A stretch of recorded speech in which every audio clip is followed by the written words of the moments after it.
السلام علیکم everyone, welcome to Farwa Khalid novels official channel.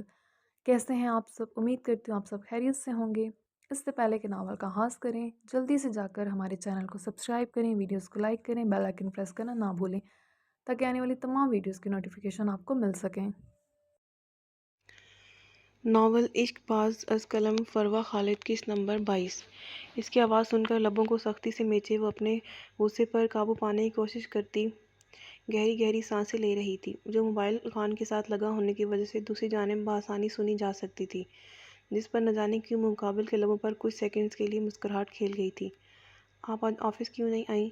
Normal لہجے میں سوال کیا گیا تھا۔ میری طبیعت ٹھیک نہیں ہے۔ اس شخص کی رٹائی پر وہ لب بھینچ گئی تھی، جو ایسے انجان بن رہا تھا جیسے رات کو کچھ ہوا ہی نہ ہو۔ آپ کو آفس میں انفارم کرنا چاہیے تھا، یہ آفس کے رولز میں شامل ہے۔ اس شخص کی باتوں پر اب ایزل تپ اٹھی تھی، جس میں خود تو کوئی فیلنگ نہیں تھی مگر دوسروں کو بھی انسان ہونے کا مارجن نہیں دیتا تھا۔ ایزل کی سانسیں پھر سے تیز ہوئی تھیں۔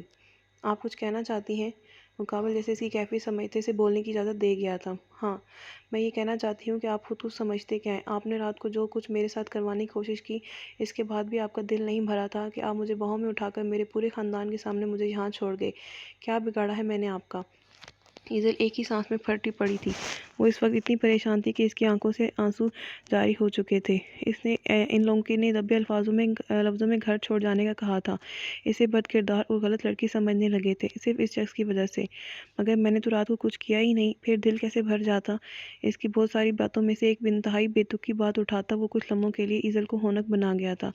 اس کا لہجہ ہمیشہ کی طرح سنجیدہ تھا، پر الفاظ بالکل بھی سنجیدگی بھرے نہیں تھے۔ جی؟ ایزل موبائل کان سے ہٹاتے سے گھورا تھا۔ وہ اس بات کے وہ معنی نہیں سمجھنا چاہتی تھی جو اس کا دماغ بتا رہا تھا۔ آپ نے میرے سوال کا جواب نہیں دیا۔ رات کو ایسا کیا کیا میں نے آپ کے ساتھ؟ اور ایک بے ہوش انسان کو باہوں میں اٹھا کر لے جانا کون سا بڑا جرم ہے؟ وہ اب بھی سرد لہجے میں ہی بات کر رہا تھا۔ آپ نے مجھے اغوا کر کے میرے ساتھ غلط کرنے کی کوشش کی ہے۔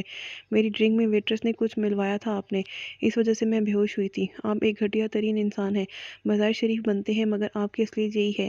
آپ کو کیا لگتا ہے میں اس کے بعد بھی آپ کے آفس میں آؤں گی جہاں عورتوں کی کوئی رسپیکٹ نہیں ہے؟ مجھے کام نہیں کرنا آپ جیسے نیچ انسان کے ساتھ۔ میرا ریزائن لیٹر پہنچ جائے گا آپ کے پاس۔ ایزل اپنی بات مکمل کرتی کال کاٹ گئی تھی۔ اس کا دل بری طرح سے دھڑک رہا تھا۔ اس نے پہلی بار اس شخص کے سامنے اتنی دلیری دکھائی تھی۔ اس نے اپنی عزت کی خاطر ابھی جس نوکری کو لات ماری تھی، اس کی اسے اشد ضرورت تھی۔ ایک ہفتے کا وقت دیا گیا تھا اسے۔ اس کی بینڈیج مکمل کرتی وہ وہاں سے ہٹنے لگی، وہاں زیکے کی اس کی کلائی پھر سے اپنے گرفت میں جکڑتے اسے اپنے برابر صوفے پر گرا گیا تھا۔ آہ! اس کی گرفت پہلے سے بھی زیادہ بے رحم اور وحشیانہ تھی۔ مسفرہ کے لبوں سے سسکی نکلی تھی۔ وہ اس وقت پولیس اسٹیشن میں ایک ایس پی کے آفس میں موجود تھے، مگر زیکے کی دہشت سے وہ یہاں بھی محفوظ نہیں رہ پائی تھی۔ تمہیں لگتا ہے تم میرے خلاف بولو گی تو بچ جاؤ گی؟ شکر کرو یہ پولیس والا میرا آدمی تھا تو بچ گئی تم، ورنہ اگر کسی اور کے سامنے تم نے یہ بکواس کر دی نا کہ تم نے مجھے دیکھا ہوا ہے، تو یہ لوگ تمہیں ایسا غائب کریں گے کہ دوبارہ نہ تم اپنے گھر والوں کو دیکھ پاؤ گے اور نہ ہی اپنی صورت۔ اس کا جبڑا اپنی مٹھی میں جکڑے وہ پھنکارتے ہوئے لہجے میں بولتا اس وقت اس کی درد سے چیخیں نکال گیا تھا۔ مسفرہ کی آنکھوں سے آنسو بہہ نکلے تھے، لبوں سے سسکی برآمد ہوئی تھی۔ وہ دیکھتے نہ جانے کی ساتھ کے تحت وہ اس کے چہرے کو اپنی بے رحم گرفت سے آزاد کر گیا تھا۔ مسفرہ کے نرم گال زاویار کمال کے یہ وحشی فن برداشت نہ کرتے بری طرح لال ہو چکے تھے۔ اس کی انگلیوں کے نشان واضح تھے، جن پر سے بہتے آنسو زیکے کی غضبناکی میں مزید اضافہ کر گئے تھے۔ میں نے کیا بگاڑا ہے تمہارا؟ کیوں میری زندگی کا سکون چھین لیا تم نے؟ خدا کے لیے مجھے معاف کر دو، اب کبھی تمہارے کسی معاملے میں نہیں آؤں گی۔ مسفرہ روتے ہوئے اس کے آگے سے اٹھی تھی، جو پوری طرح اس پر جھکا ہوا تھا۔ وہ فاصلہ برقرار رکھنے کے چکر میں پیچھے رہ گئی تھی، مگر نہ جانے کیوں زیکے کو اس کے وجود سے اٹھتی مہک دور نہیں جانے دے رہی تھی۔ وہ عورتوں سے کوسوں دور رہنے والا اس لڑکی سے فاصلہ برقرار نہیں رکھ پا رہا تھا، مگر اب اسے روتا دیکھ بھوری آنکھوں میں ایک دم سے وحشت اتر آئی تھی۔ یہ لڑکی خود اس کی دشمنی میں کودی تھی، اس کی وارننگ کے بعد بھی اس کے دشمن کی مسیحی کی تھی، پھر بھلا وہ کیسے بخش دیتا اسے؟ اب تو اس نے کچھ بھی نہیں کیا تھا اور یہ گھبرا گئی تھی۔ ابھی تو اس نے زیکے کا اصل روپ دیکھا ہی نہیں تھا۔ کوئی دیر اس کے بہتے آنسوؤں کو دیکھتا رہا تھا۔ وہ رونے کی وجہ سے اس کی دودھیا رنگت بالکل لال پڑ چکی تھی۔ اس کے مزید قریب ہونے پر مسفرہ جھٹکے سے پیچھے کی جانب سرکی تھی، جس کے نتیجے میں اس کی دائیں جانب پڑے زاویار کے ہاتھ پر مسفرہ کی چوٹیاں آن گری تھی۔ اس کی زلفوں کی ملامت اپنی ہتھیلی پر محسوس کرتے زاویار کی ایک بیٹ مس ہوئی تھی۔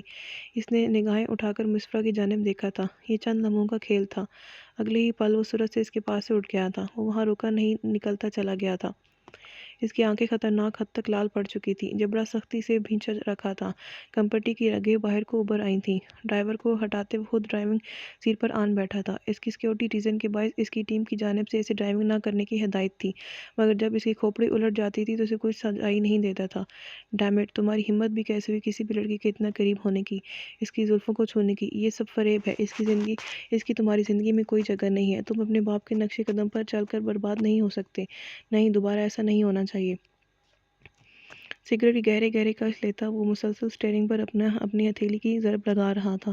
اس کے زخمی بازو سے پھر خون نکل آیا تھا، مگر اس وقت اسے کسی بھی درد کی پرواہ نہیں تھی۔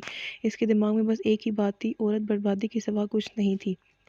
وہ اپنی پوری زندگی اس بربادی سے کوسوں دور رہنا چاہتا تھا۔ بیچ رش والی جگہ پر عین درمیان میں گاڑی روکتے اس نے موبائل نکالا تھا۔ اس نے مین شاہراہ پر گاڑی روکی تھی، جہاں ایک ساتھ 4 روڈ گزرتے تھے۔ 1 منٹ کے اندر اندر گاڑیوں کا رش لگ چکا تھا۔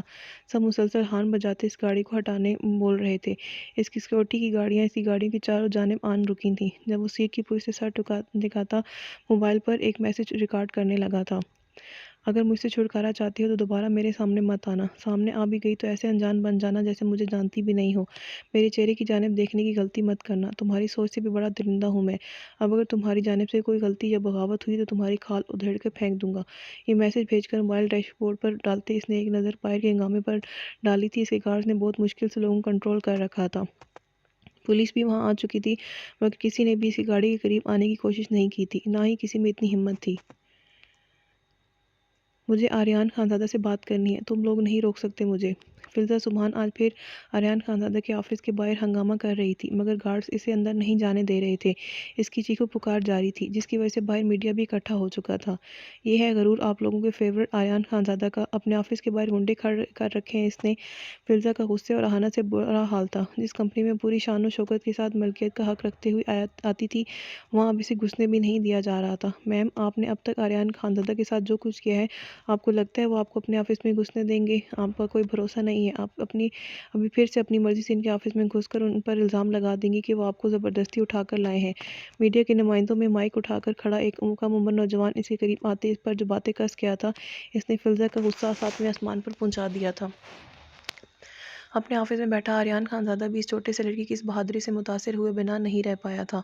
وہاں اس کے علاوہ تمام وہی میڈیا رپورٹر تھے، جن کی جیبیں پیسوں سے بھر کر انہیں اپنی مرضی کے مطابق بات کرنے کو کہا گیا تھا، اور وہ لفافے بنے اس وقت فلزا کو مظلوم اور آریان خانزادہ کو بہت اچھا انسان ثابت کر رہے تھے۔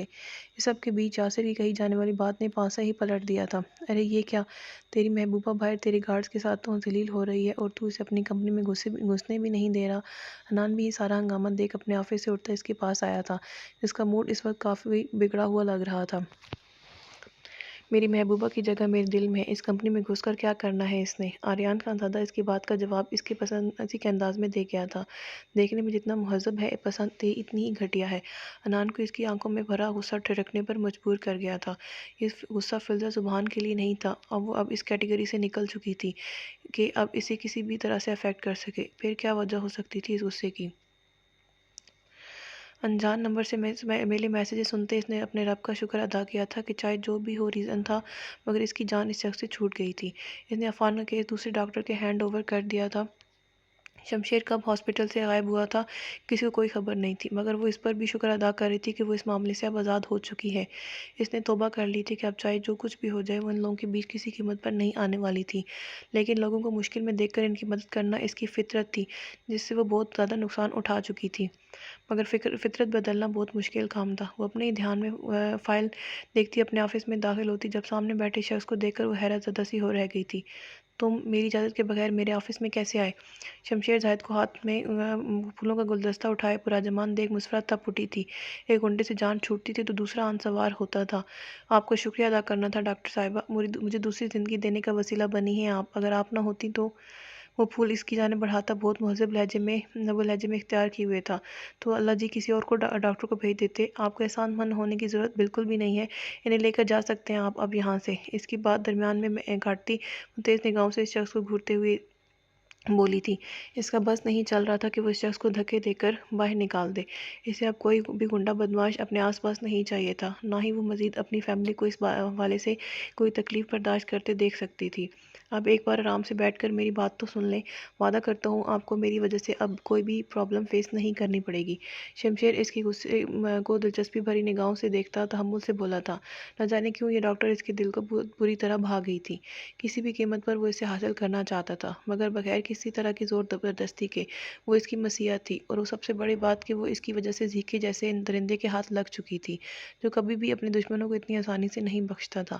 ڈاکٹر مسفرہ شمشیر کو پسند آ گئی تھی، یہ جان کر تو وہ اس لڑکی کو زیادہ دیر تک زندہ نہیں رہنے دینے والا تھا، اس لیے شمشیر اسے اپنے قریب رکھ کر اس کی حفاظت کرنا چاہتا تھا۔ ناول جاری ہے۔ جی گائز، کیسی لگی آپ کو آج کی قسط؟ کمنٹ سیکشن میں اپنے فیڈ بیک ضرور دیجیے گا تاکہ نیکسٹ آنے والی ایپیسوڈ اور زیادہ مزے کی ہو سکے۔ اپنی دعا میں یاد رکھیے گا۔ خدا حافظ۔